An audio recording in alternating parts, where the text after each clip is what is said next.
Olivares College po. Connected po dun sa pagod ng teacher.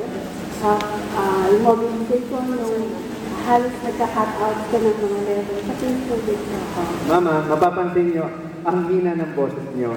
Alam nyo bakit? Mali po hawak nyo ng mic. Ito yung nakalimutan kong ikwento. Pansinin nyo, lagi nyo tatandaan, ang boses po ay parang tubig. Kapag po ang tubig, kunwari ito big shell, tapos ito ay baso.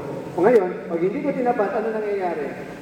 Natatapon ng boses, sayang na sayang yung energy. Because our voice is energy. And we're stuck. Kaya tayo napapagod. Kasi minsan, sumisigaw tayo. Kung titignan nyo, ang computer na nauubusan ng power yung mga games, diba? Yung mga karakter. Ganon din tayong mga tao.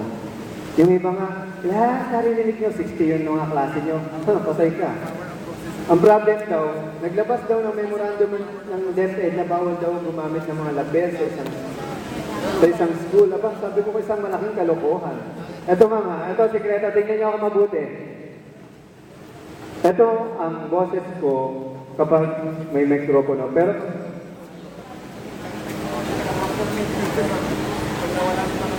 hindi ako nagbabago ng volume. Hindi rin ako nagbabago ng energy. Ito yung actual na boses ko na hindi ako nag-take ng extra effort. Kasi ang problem natin sa school, kasi parang akala mo, nakikinig sa'yo, kailangan mong isigaw ang boses mo. Alam niyo po, isipin niyo, na ang mikropono ay ang tenga ng mga nakikinig sa atin. Pwede mong bulungan, pwede mong isipin mo na lang, nasa tabi mo ako, di ba? Yan. Tapos, ihipan ko ang tenga mo. Ayan, kinikilig ka, di ba? So, ganun, i-treat mo ang mikropono bilang tenga ng nakikinig sa'yo. Ngayon, may tamang distansya po ang boses. Dapat 1 inch or half inch ng yung layo sa bibig mo para mas malinaw na naririnig yung boses mo. Di ba buong buo yung boses ko? Pero maganda lang siyang pakinggan kasi the more, ang tawag dyan, proximity effect sa voice acting. Parang ano yan eh, parang pag nag-voice over ako, parang si Sean Connery.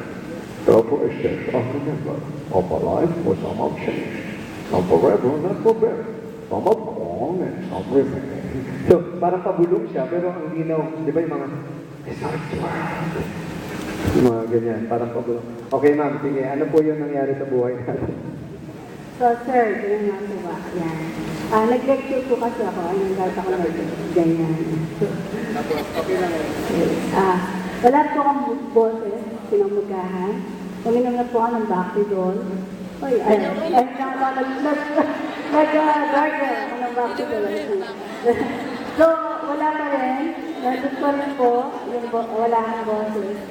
Ang ginawa po dun sa lecture, video presentation na lang. So, yun ang nangyari sa akin. So, nakakalungkot, no? Sabi nga ni ma'am kanina, may gusto kong sabihin tayo, kahit ano sign language mo, iba yung interpretasyon yung nagsasabi. Iba kasi yung galing sa'yo tama?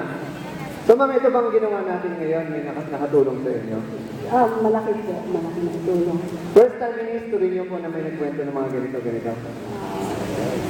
Yung kapangkalahatan na first time.